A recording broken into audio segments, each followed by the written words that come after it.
Chicks. Good morning, grade chicks. Good morning, Sir Monte. Welcome to grade 6 Violet. Welcome and mabuhay po. Okay, so today we study about rounding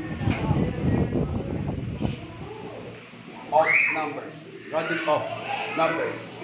Okay, example. If the numbers to the side is 0, 1, 2, 3, and 4 equals to 0. Example, 82.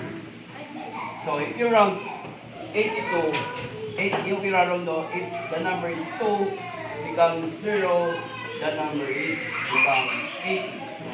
So this is the example of rounding of numbers. Another example is 714.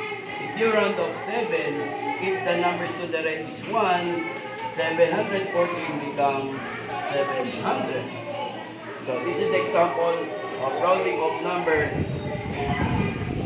Another example, if the numbers to the right is 5, 6, 7, 8, and 9, add 1.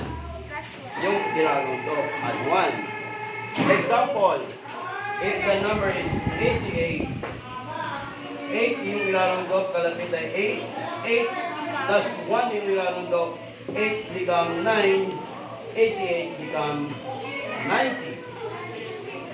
Okay, another example, if the number is 793, if the numbers na iraround off is 7, kalapit ay 9, 7 dadagdagan ng isa, so 7 becomes